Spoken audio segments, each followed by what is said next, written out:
Today we are going to deal with what we find in one of the Buddhist texts called Abhidharma Kosh.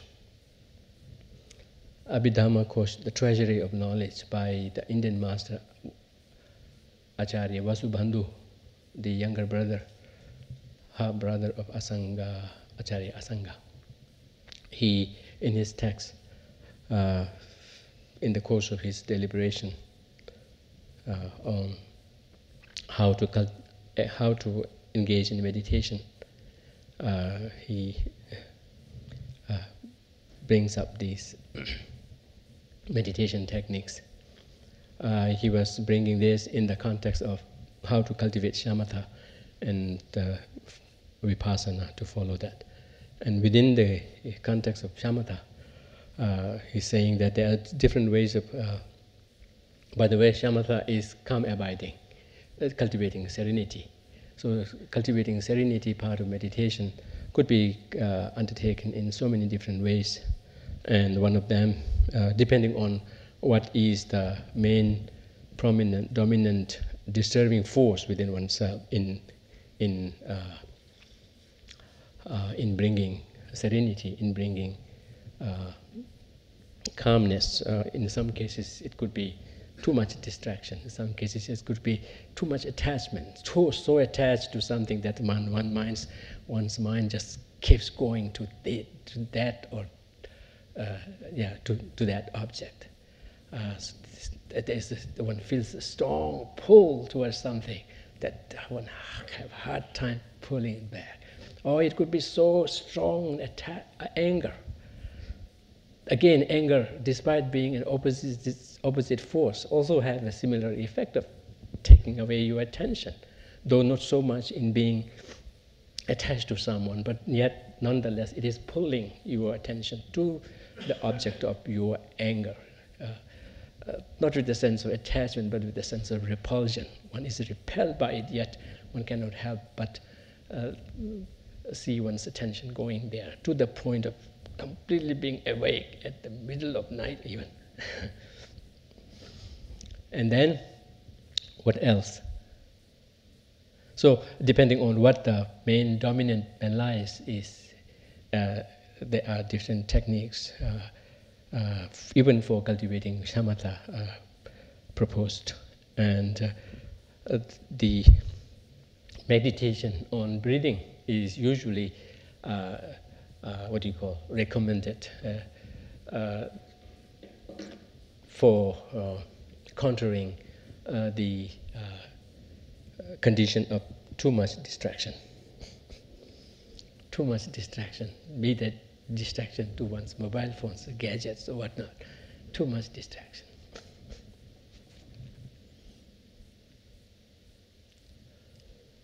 So, in that respect, he talks of 6 different ways of meditating on the breath.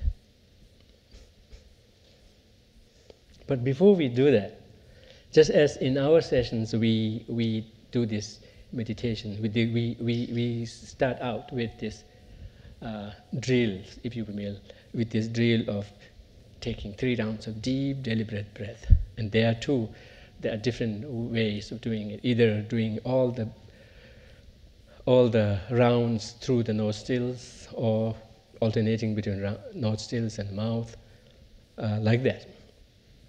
But the main purpose there is to kind of relatively bring the mind to some level of focus to begin with, and then improve upon that, going ahead.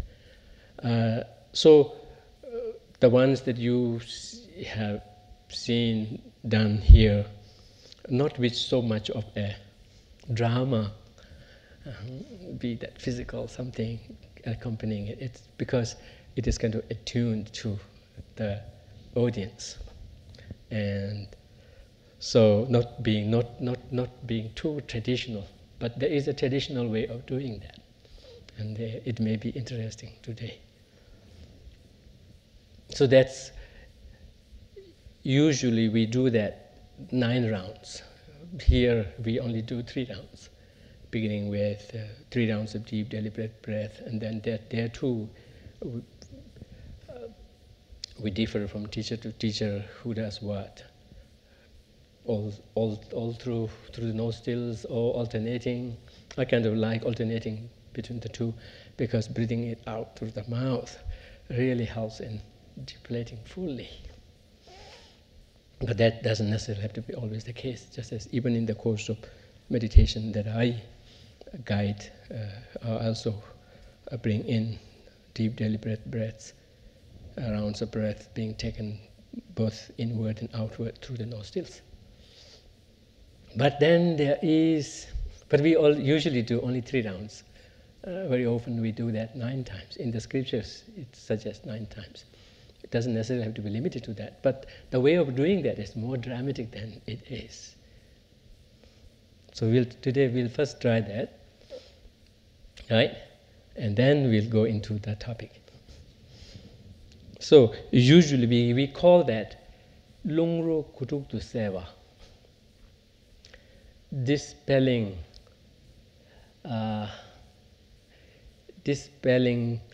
the unwanted vestiges of breathing in 9 rounds. And we do that in this dramatic form. You may have already seen or done that. So I have the vantage point. I can fling my hands, arms anywhere without harming each other. But you have a danger of hitting each other unless you want to. In which case, then this is a very good opportunity with my sanction, with collective allowance. Otherwise, be careful, right? So first one has to know what it is for, right? This is in place of the initial deep, deliberate breathing. So the traditional way of doing, one traditional way of doing, I cannot claim that to be there.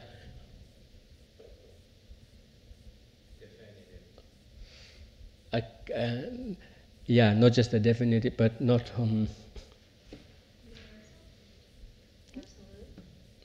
not all there is. There is a better expression. Okay. Yes, that's definitely not the only, but I'm thinking of even more flowery term. Okay. Anyway, so this is one way, but it is traditional. I'm not making up, okay? You have your hands like this. Not like this. This is really getting dangerous. Like this. Here. Like this. Right? And then you hold it like this. Now you hold it on your knees. Right? And then, as though you are rubbing it against your thigh, kind of pull it slowly back with force. Like this. And then bring it here. Like that. It's fun, right? Now we'll first go to the left, like this. Like this, and then pull your right hand closer to you, under your armpit. Right? Now bring your left hand back. With the first finger, block the right nostril. Now you begin with left hand. You get to breathe in with left nostril first, right? You have to remember that. Okay? Now we begin with breathing in, not breathing out. That's very important. There is a significance there. Now you breathe in through the left nostril, deep. And then change the hand, block it, and then breathe it out.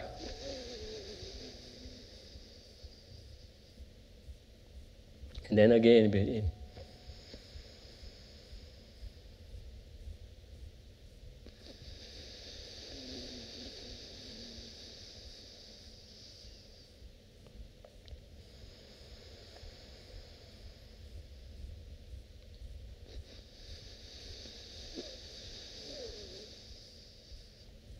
3 times. 3 times we breathe in. We took in breath through the nose, left nostril. All out breath was through the right nostril, right? We could have always done it. How wonderful does it feel? And then particularly when you do that, by focusing your attention on the breath, it will be so releasing. Let's do it again with the left, okay? Like this. On your knees. Ready, set, go.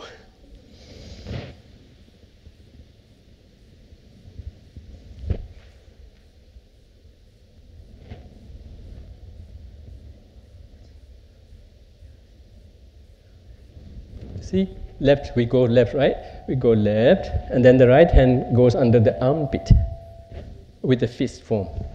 Okay, now left hand back, beginning with your first finger, block the right nostril. Okay, now we'll do this deep, deliberate. Do this, and while we do this, we also focus on it. Okay, we do 3 times of in breathing through the nose. Left nostril, out breathing to the. Okay? Yes, let's begin.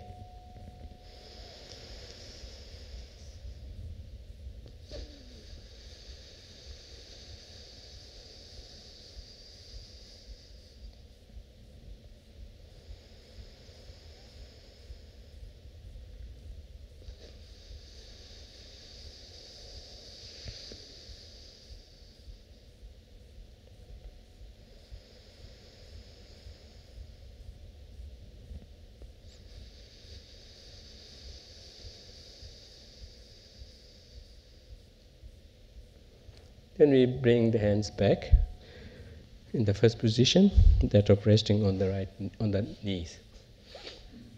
During this time, it is allowed to breathe in and out.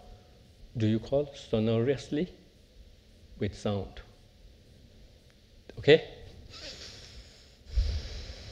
Like this.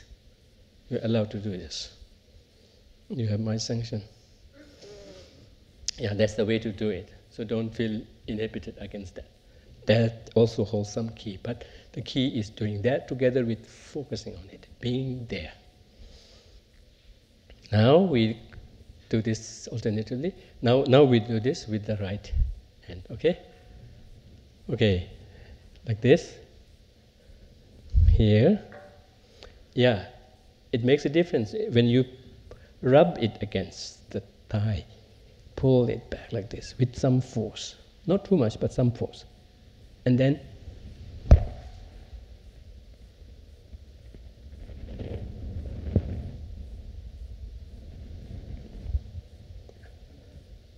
now you get to breathe in through the right all 3 rounds, right? You have the right hand blocking the left nostril and then breathing in through the right. Okay, let's do this.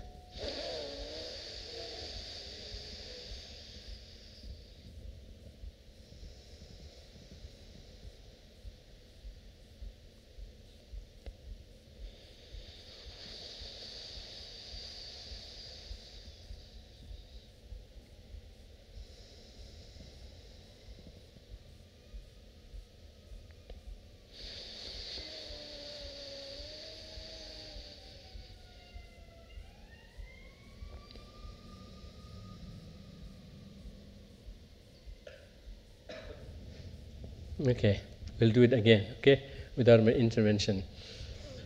And without feeling rushed. During meditation, feeling rushed is the worst thing. Then you cannot meditate. You feel rushed. It's like pushing. You don't get to take your time in doing what you need to do. And here too is the same case. Don't feel rushed. There's no reason to be feeling rushed.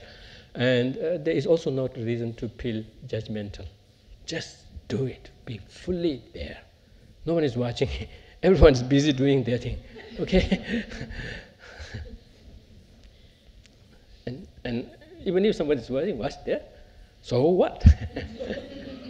Okay, let's do it. Okay? Yeah. Like this. Okay? Are you having your hands in the right position, right? Yeah. The thumbs inward and then closed by the fingers Yes, that's important. Yes. Now,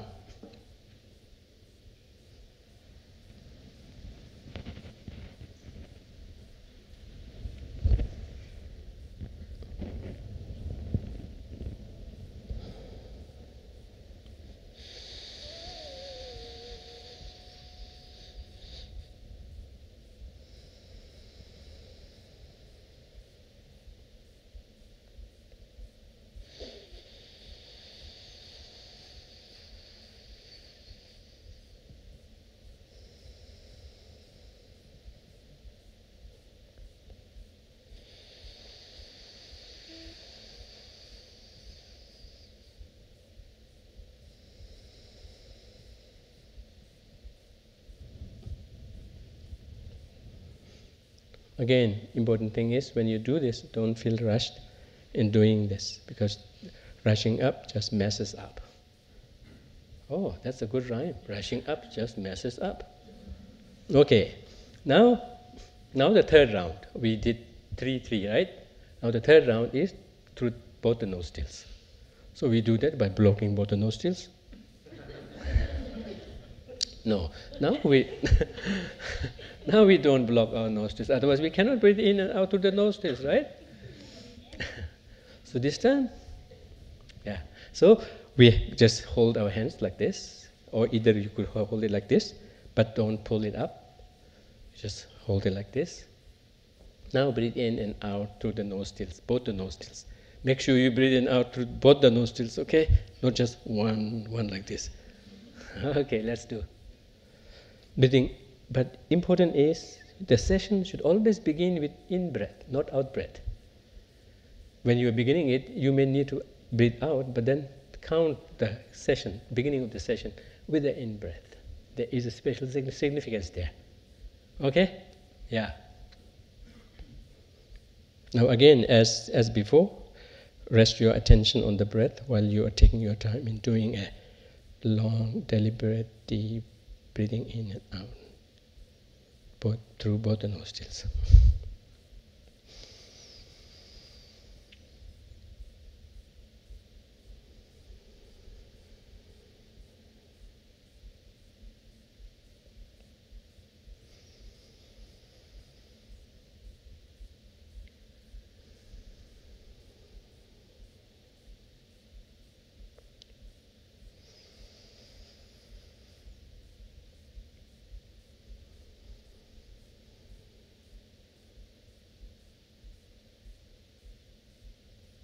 At the end of the third round, just stay there. So that's what we call the initial drill of getting rid of the vestiges, unwanted vestiges of breathing through 9 rounds. So not at every setting it is convenient to do it, particularly if it is a packed jam like that. So you just, then that's how people do this breathing in and out through the nostrils or through the nostrils and the mouth. Not with this drama, but in the comfort of your house, you can do that also. So we have what? We began with sitting ourselves in that posture. Then followed that up with the 9 rounds of breathing. Now comes the actual meditation, of which we are speaking of 6 kinds through the breathing. In this particular breathing, we were regulating the breath, right? We were doing it unnaturally. We were taking a deep, deliberate breath. But in this 6 ways of meditation, you'll be now resorting to or returning back to your natural rhythm of breathing. When I say natural rhythm of breathing, that's very important. One has to watch whether one is doing that or not. Our tendency, as soon as we begin to meditate, is to alter it, is to hold on to it, or begin, or kind of grasp it, or regulate it, kind of like that. No. No exertion should go there. That's wastage of energy. Don't spend money in there. Keep it. Do some other good shopping. That doesn't need spending. That just is better off just the way it is. So, right? That's very important. First, we have to even train in doing that, because we usually just breathe in and out effortlessly in our own usual way without even knowing that we were breathing. Right? There's no way that you could leave your breathing somewhere and then go about doing something, right? I've never done that. Have you done that? Oh, my breathing, I left it somewhere.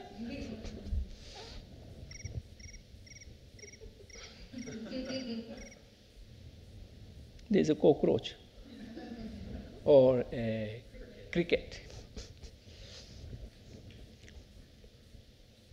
Not cockroach, sorry.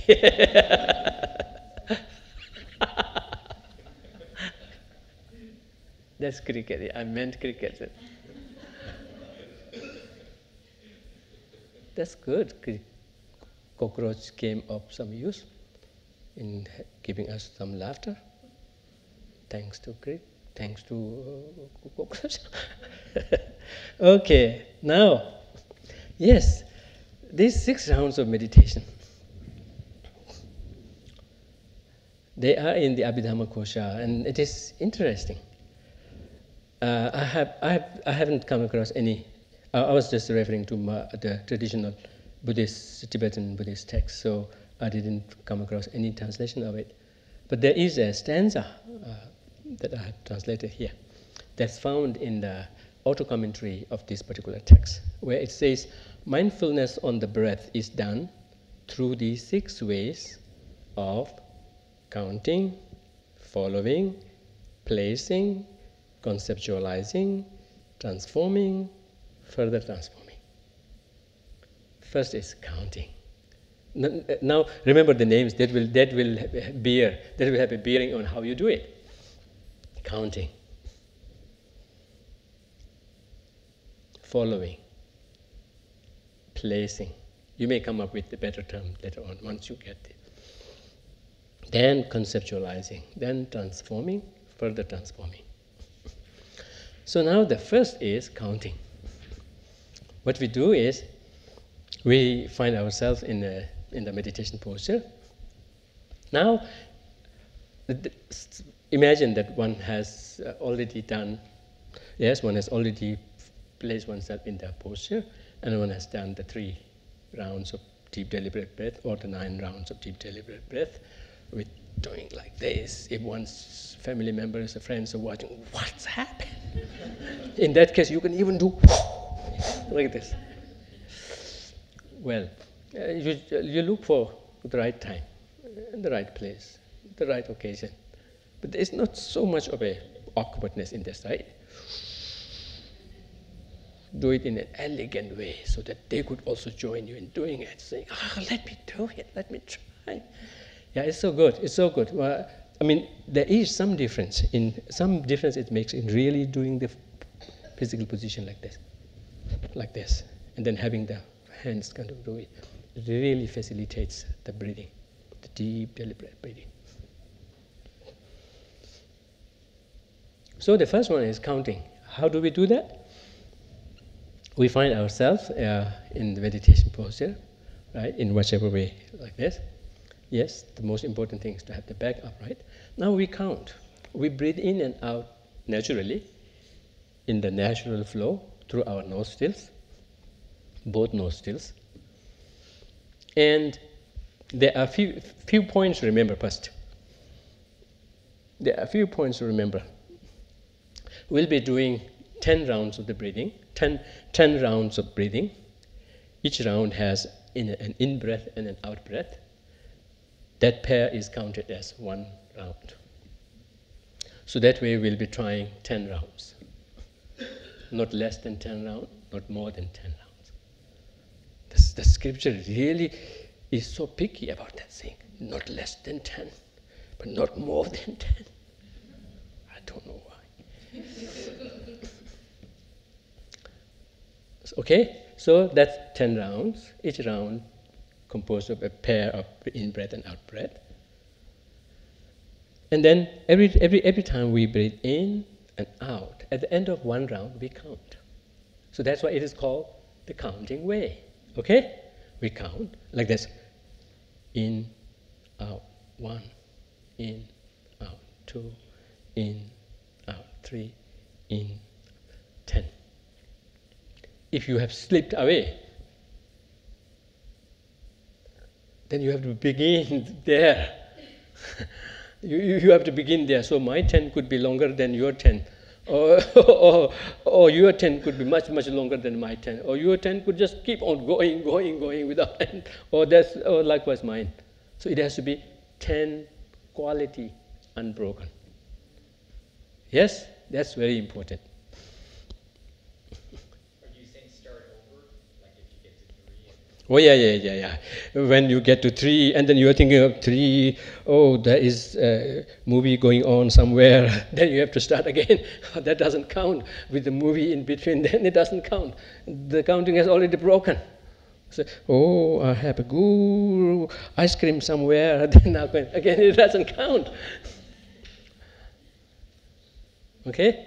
At least, so that's why in these meditations, setting the intention, some degree of intensity, setting the intention, and then following through it with a sense of enthusiasm. That's why it is keeping a limit to 10, not beyond that, right? But not less than 10. Then there to be like this. So you breathe in and out. At every out breath, at the end of out breath, you count 1, 2, 3, 4. So each round is counted as 1. Each round composed of one pair of one in-breath and out-breath. Now, on top of that, when you take in, you feel, you know, not necessarily in an intellectual way, that is, but in a way of feeling it. That's in-breath. That's in, that's out. That's in, that's out, like that. And at the end, that would be a little tricky to count, but you have to count. So at the end, you count, but without breaking away from the counting to anything else, but returning back to the breathing. So no in-breath for in-breath, out-breath for out-breath. If you say out-breath, in-breath, then it would not count. There is no, you can just do anything. There has to be some discipline there. That's the key in really channeling the attention. No in-breath for in-breath, out-breath for out-breath. Each pair is counted 1. That way the counting builds up. You got it? That's the counting. Yes? So, with the in-breath and out-breath, is through the nose or in through the nose, out through the mouth, and then that's 1? Oh, no. In through the nostrils and out through the mouth. We were doing it for the deep, deliberate breath. Okay. Now we are doing natural breathing. One doesn't have to even give any thought of how one breathes. Okay. It has to just be natural. And as it's happening, be aware of it. And be aware of it in such a way that you register in-breath as in-breath for in-breath, out-breath for out-breath. Okay? So that's counting. Let's do. Again, starting with in-breath. Let's begin by taking 3 rounds of deep, deliberate breath, and at the end of that, then we will resume breathing naturally, and then we will start counting. Okay? We'll take 3 rounds of deep, deliberate breath, breathing in and out to the nostrils, beginning with in-breath. Let's begin.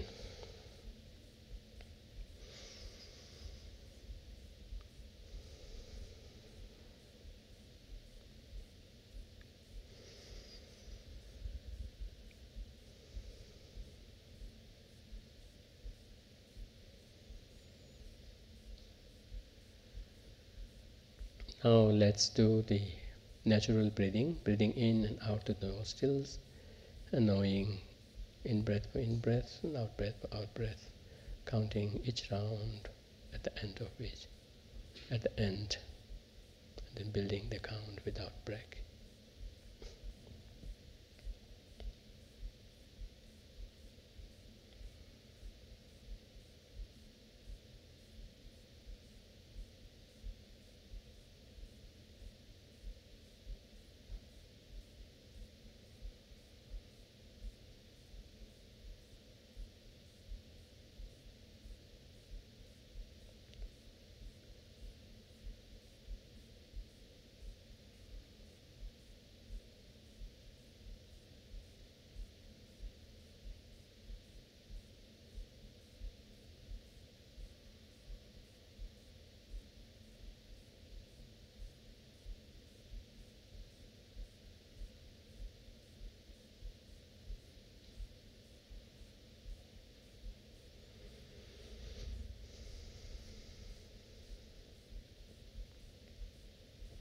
Let's take 2 rounds of deep, deliberate breath, and then resume this.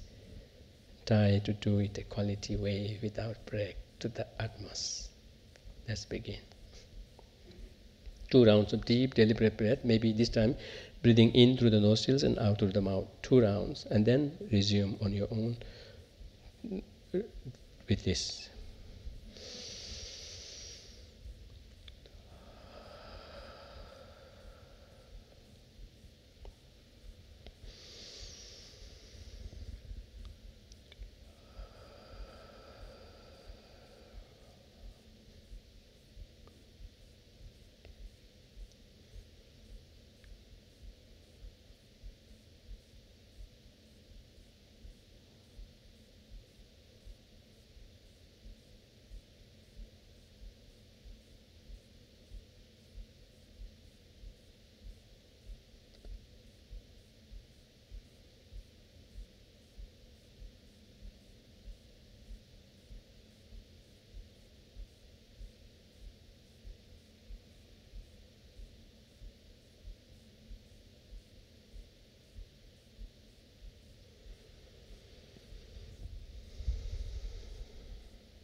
Now slowly come out of the meditation. So, it will be hard to be fully, completely consumed, completely focused. But at the very least, one has to try to have the majority of the mind. The mind is always on the breath. Try that, with part of its attention going somewhere, but nonetheless on it, not completely taken away. That's how to begin. So that's counting. Now, yes. So, Remember, we have 5 more to go. so even if other thoughts arise, as long as you ignore it and try to stay on the breath? No. Here we were doing for the interest of time. Otherwise, we would never get to the next one, unless that's what you want. So, yeah, when you're doing, once you notice, okay, start over. But then don't push too hard, so much that you come out like this, out of your meditation. Then there's no progress. Because within the course of the meditation, the skill that you are studying, that you are learning, picking up along with that, is to be kind to yourself, to be patient to yourself, to know who you are and acknowledge that without feeling bad, without feeling mad. That's a very important skill you are picking up in the course of the meditation that can really come handy in applying in the real life. That's so important, so important. Likewise, when in the meditation you are trying to focus on the breath, likewise in the real life, you apply the same technique by bringing the mind to whatever you are doing. There, nothing else. There, nothing else. It could keep on changing, but that at one given time. You will begin to see a quality change. Be that working on your computer also, focus there. Ooh, your thought going on, then tensions begin to build. You'll begin to feel there. You're not present. But if you want to be present on that thought, then leave that and then think of that. Make that the present thing. Then do it. You will again do equality. It's not that thinking that is bad. No. You do it in a way it deserves to be. That's what is called being present. And that's what we are training in the meditation. That should be applied in the actual life.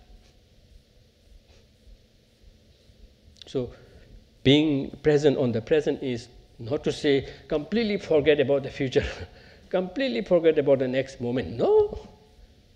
If next moment, the condition about the next moment needs to be brought up, let that be the present thing to focus on. Likewise, if you have to learn from the past, let that focusing, let that recollection be the present thing, and then do it fully. But in doing so, in being present on future things, in being present on past things, then make sure you are not doing anything what you call that requires special attention right here and now. Particularly if you're washing, if you're doing something, then don't let that be. Leave them and then do that.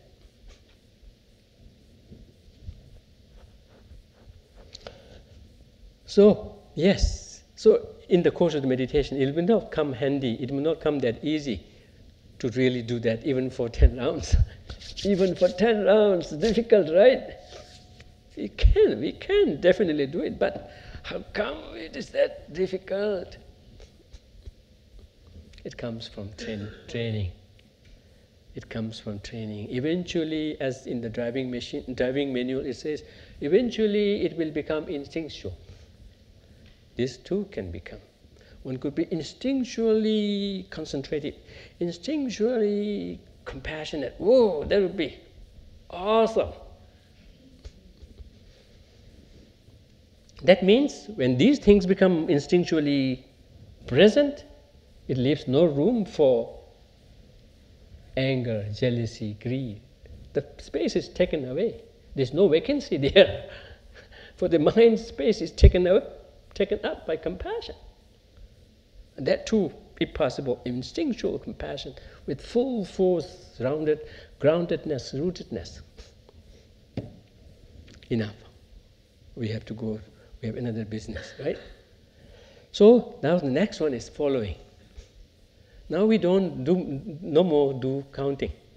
We follow. So one thing we have to be very clear about here is that these are different ways of doing it. It doesn't need to be done together.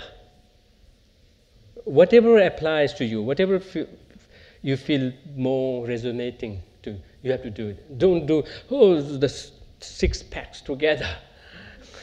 That would be too much to fit in, right? So, yeah, 6 packs is too much. 6 packs can make you drunk. Yes. Yeah, so the second one is following. Now here, what you do is you do not do counting, you follow. But you follow the breath in such a way, in a unique way. You breathe in, and then feel that the breathing is coming through the nostrils, into the lungs, into the different parts of the body. Down through the throat, into the lungs, into the hearts, into the body, all till the soles of your feet, till the toes of it. And then when you breathe out, you think that it's coming out. You follow the breath. You follow the breath. The breathing goes all over the body, carrying oxygen, supplying. That's a supply system to all of our cells in our body, otherwise all the cells would be dead. So it's going. It is going in reality also. But here what you think is, for a particular structure, you follow the breath going through the nostrils, into the lungs, into the heart, into the throat, into the heart, into the trunk, into the legs, into the toes, into the soles. and then let it come out. Breathing as you do naturally, but follow it. And then when you breathe out, particularly, you feel that you're now breathing it out, and then it goes out. For a strong person or for a strong breath, it could go, feel that it's going one handspan. Or for a strong breath, or from a strong person, you feel that, oh, I can really, my out breath may be going out even farther than that. If you think that, then you think that it's going one, what do you call this length? Pardon? Arm's length, a full arm's length. This is a little longer than a meter, right? Full arm's length. And then when you breathe in, you feel that you're breathing in from there. And then it's going out. That's following. Okay? But breathing in naturally. That's another way of doing it. So when we know different ways of doing it, then we kind of feel equipped. We kind of feel, resourceful. We have so many different ways to do it, right? And this is coming straight from the scriptures. If you want to check, you can check. It is Abhidharma Kosha. Abhidharma Kosha, in the root text itself, there will be only one line. The matters such as the counting, etc. That's all it's there. In the auto-commentary, it comes up with this stanza where it expands it. Auto-commentary by the same author, it expands it and then also gives details. That's where I'm drawing it from. Okay? Yes. So now let's do the following. We follow the breath in a very different fashion. Not just into the nostrils and within that short stretch, but kind of really into the body. That's good to follow. Yeah, we could do any following. So, in the scripture itself, it mentions these stations. These stations, the tip of the nose, into the nostril, into the throat, into the lungs, into the heart, into the trunk of the body, thighs, legs, knees, even ankle, and then the soul. One text mentions soul, one text mentions the tip of the toe. Okay? So that's what we do. Let's do it. So let's give it a try. Again, beginning with 3 rounds of deep breath, deep deliberate breath.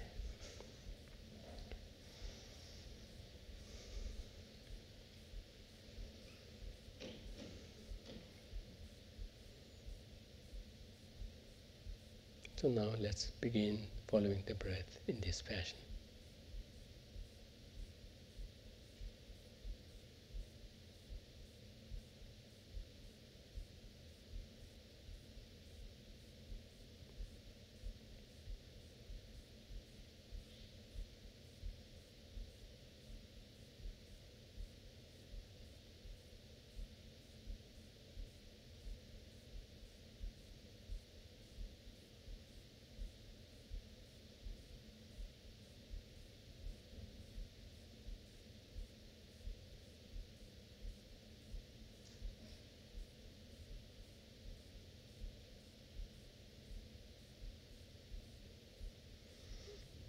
Let's come out of it.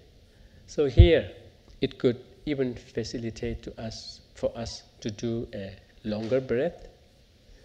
The natural, effortless breathing, it's very short. But one could, if one is comfortable, one could stay with that because that's the natural flow and that's how it brings the mind at pace with that natural flow. It kind of brings it down. And then however short it may be, one imagines that it's going that length and coming out. Particularly coming out, it does that. The one handspan length or a full shoulders length.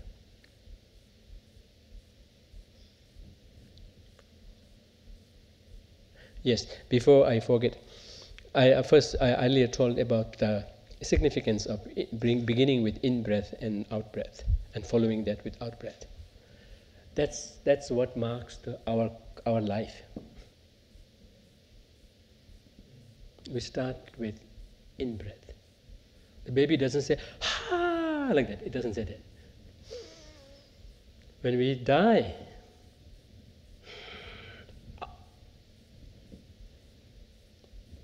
our last breath will be out-breath, not in-breath. Our first breath will be in-breath. There is a significance in doing this cycle in this way, so that it reminds us of that very inseparable part of our life, which needs to be brought in when we review our life, when we plan for our life. That part of life should also be brought in so that we get a full perspective, and then our approach becomes complete. That's very important.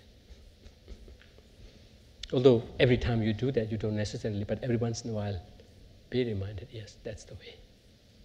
Do babies breathe when they are in the mother's stomach? Do they? They breathe out once they are out. No. Or? They breathe in when they come out. They breathe because their lungs have been contracted. Yes. So you're right. Your first breath is the in-breath. Yes, that is. But they do that when they come out, not within the body. I don't know, how did this master figure this out? In the scripture it says that. It even gives you a reason, saying there needs to be a channel, there needs to be a canal, there needs to be a passage. And the passage is not present until then. So the passage for the wind to go is not cleared until one comes out. And then when one comes out, the first thing one does is in-breath. Anyway, so that part of the reality is what you call made better use here in kind of aligning it with the way we do the breathing exercise. Once again, bringing us to the fact that yes, that's ultimately going to be the fate. And once we have that, then it will tame us down, calm us down, make our ego a little less inflated, more relating to others, kind of saying, oh, we are here just for some time, why not use the best time, not that these are going up, but I'm going to stay forever. That makes us feel less tolerant of others like that. But then you have to check with your mood. Sometimes if it is too much to think of that, then you can just leave it there for some time. But then every once in a while, if you can bring it up, that's very important. At least from a Buddhist perspective, that's a big deal. Okay, so now that's following. At least you know, right? Following. And now the third one is placing. Now here in the scripture, it even gives you an example of a rosary, or that of a we call that jewel string. But anyhow, it gives you it uses this metaphor of a rosary. Now instead of following it, like in the second, we follow it. We follow in the sense we move with. There is a mobility. We move with the breath. Now in the third way of doing, we breathe in and out. We kind of think of that as an unbroken stream. So think of that as a rosary, beads of rosary already lined up all along the in-breath and out-breath, up to the sole of the feet, from the nostrils, from the tip of the nose. So you think of it as a continuous stream, like that of a rosary. So that's what is called placement. You do not follow it in the way of moving with it, but think of it as staying put there in terms of the stream, not of the actual content of it, but it is so constant that it is there, like that. So that's what is called a placement. You want to do it? Let's do it.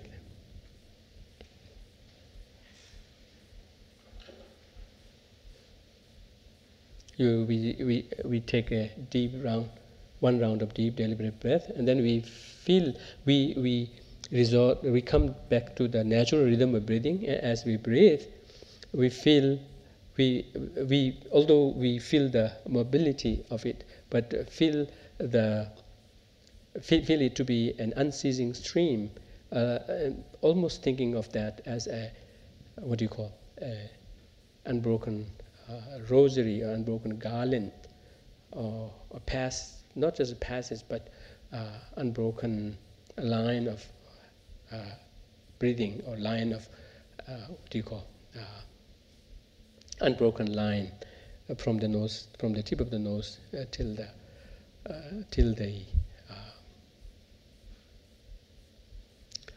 sole of the feet. So let's take one round, deep deliberate breath.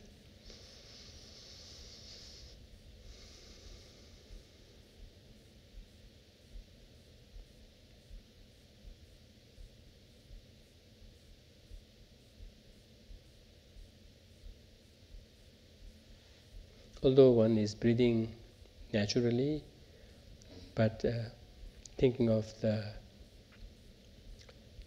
in-breath and out-breath as just part of the rosary, like there are different beats. Likewise, think of the out-breath and in-breath as constituted of as those beats, which are all there.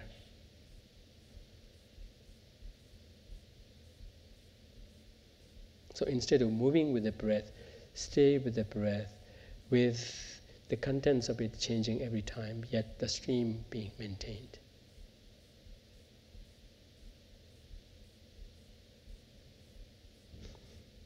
Okay, so for the interest of time, that's third, right? Now the fourth one is called conceptualizing. Here, some kind of a conceptualizing is brought into picture. You conceptualize the presence of the entire 5 aggregates of the body, of your being. In the Buddhist terminology, in the Buddhist taxonomy, you call it taxonomy, right? Taxonomy? Taxonomy, okay. In the Buddhist taxonomy, not that the Buddhist world is taxing you. In the Buddhist taxonomy, we speak of so many different categories of phenomena. One of them, so that one could have the entirety within a, within a manageable context. One of them is to think of things in terms of what we call the 5 aggregates. When we apply that to our own being, we can count 5 aggregates, and that kind of really contains everything, leaving nothing out. Likewise, when we think of the outside world also, in terms of the impermanent and in terms of the compounded world, everything will come within this category of 5 aggregates. So there is a significance in thinking one's being in the context of breathing, that one is contained of nothing but the 5 aggregates. That way, kind of coming to a manageable, what do you call, manageable division of things within which all of your being is contained. And that also helps in kind of giving us some kind of a boundary of who we are, as well as also thinking of the entirety of the phenomena in terms of those categories. So what we do is, now here as the name itself suggests, conceptualizing, one is engaged in an added amount of conceptualization. Earlier it was merely counting, then it was just following it without any specific attempt of conceptualization. The third one was placement. One just thinks that there is the phenomena of breathing constantly, except the contents of it keeps changing, but there is always either in-breath or the out-breath. So there is always the breath. So now here you bring in an element of conceptualization. You think of you think of the breath. Breath is a unique thing. It's little different from the outside air. Little different, although that's what we breathe in. But as soon as we breathe in, as it is utilized, or what do you call, run through our system, it plays a very significant role in kind of interacting with our system, in kind of really making a case for our survival, providing us with the ingredients and taking away the unwanted toxins, unwanted stuffs, etc. And also going into the entire body likewise. So, in terms of its nature, it's a physical thing. And physical things, irrespective of what different forms they may be, from a Buddhist perspective, we speak of them as being fundamentally composed of what we call 8 ingredients. I mean, not call them elements, because when we use the term element, then it kind of makes a wrong impression, thinking of element along with what the scientists think of. Not in that sense, but element or ingredients in the sense of the fundamental composition of any kind of physicality, including that of breathing, or that of a table, or anything, no matter how varied they may be outwardly, but nonetheless, because of their being physical, their physicality kind of calls for these basic components of what we call the 8 ingredients. And those are all physical in nature. That part is provided, that part is presented by the breathing itself. And then together with it, when we are observing it through our components, through our psychological components. So psychological components constitute the rest of the 4 aggregates. In the Buddhist context, and I think that might be the reason, no matter how the physical body seems to be a prominent thing, from a Buddhist taxonomy point of view, within this context of putting everything within the 5 aggregates, it counts for just 1. All the rest are non-physical. Saying the non-physical is represented by the rest 4 aggregates, namely the feeling, for want of a better term. Literally it means feeling, perception, consciousness, and we say the rest. The rest has all other kinds of what we call mental factors, secondary mental natures. When we say consciousness, in this particular context, we are speaking of the primary nature of consciousness. And feeling, perception, likewise there are so many others which constitutes the secondary nature of consciousness, which necessarily have to base itself on the primary mental consciousness. Long story short, what I'm saying is that when we are observing the breath, that provides us, that kind of reminds us, that has to be utilized as a reminder to our physical component. And the observing that we are doing has to remind us of our psychological component. The two together makes who we are. Basically, we are composed of physical component and psychological component. Boom, just these two, nothing else. But interestingly, we are neither the physical aspect of it, physical component, nor are we the psychological component. That's where I was earlier saying the Gestalt principle of saying the whole is greater than the sum of its parts. The whole, as we are, is greater than the sum, addition, sum, togetherness of the parts. That means the whole is neither of the parts, right? The sum. So It's very interesting. And that part about the ethereality of any whole,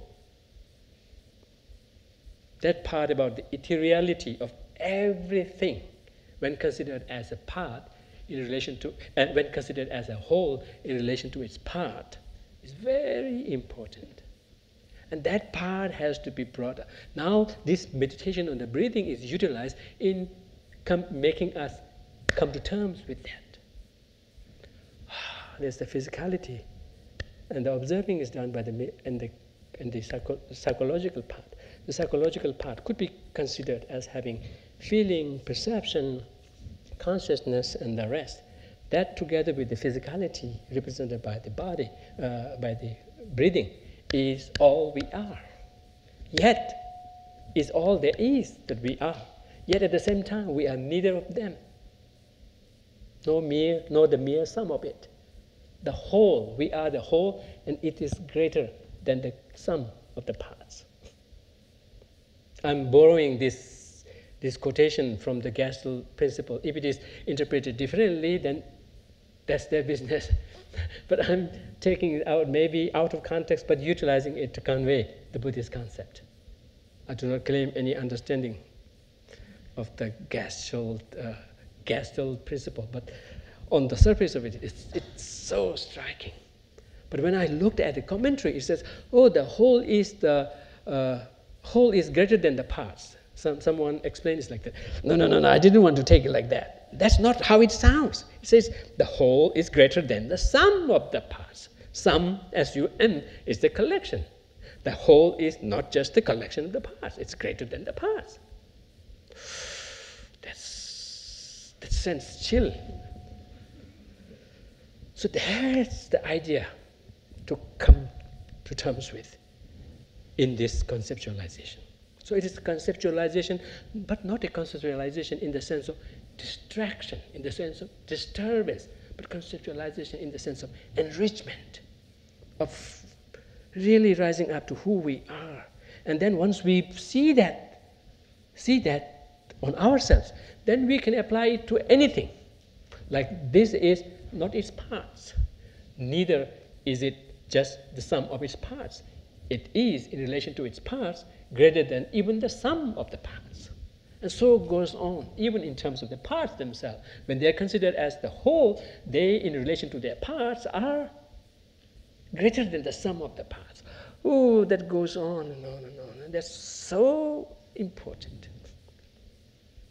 to realize and apply. That way, our sense of, a concrete sense of I, almost palpable, almost pointable, would take a backseat. Then we will be released of our ness. Because the clinging comes from that perspective of assumption, that presumption that yes, there has got to be an essence there, an essential, fundamental coreness in everything, including me. That's not the case. That's conceptualization. But so conceptualization for the better, not for a disturbance. We have been conceptualizing so much that the time is already up. Now we are left with one, which I'm not going... Oh, two. Oh, that would be too much. We'll leave it. Pardon? You have to have six Yeah, we have to have a sequel to this. Yeah, every good movie kind of... yeah, then we can review it. Okay? We agree? Yeah. Okay, in that case, then I'll be happy to post this another topic to a Tuesday evening talk, sequel to the first part. Okay. Did I make some sense when I spoke of the Gestalt principle, when I said something about things in relation to the Gestalt principle? No. The whole is definitely greater than the parts. Yes. The crux. The whole is definitely always greater than the parts. Nothing big there. It's greater than the sum of the parts. even there, you will say, oh, of course it is greater than the sum of the parts. Suppose I were to take this apart, and all the parts, without exception, were to be put together, jump together, I wouldn't get a mobile phone. So in that case, yes, it is definitely not the sum of the parts. If you get to that, then the Buddhist existence is not just that, not just greater than that way of summing up of the parts, but even the way of summing up the parts, in a way it is arranged perfectly. Even in that condition also, the whole is greater than that kind of a sum of the parts. It's so important. Just as you say, just as you have the expression, I cannot emphasize this more. If it is very important, you have to emphasize more and more, right? But you have this expression, I cannot emphasize this more. Enough. Yeah. I cannot emphasize it enough. You have to emphasize enough. If it is very important, you have to emphasize it enough, however much it takes. But you got me, right? Okay, that should be enough. Yeah, so we have 2 more, and then we can review this once again, go through this, right? That would be good. Okay, let's now conclude this.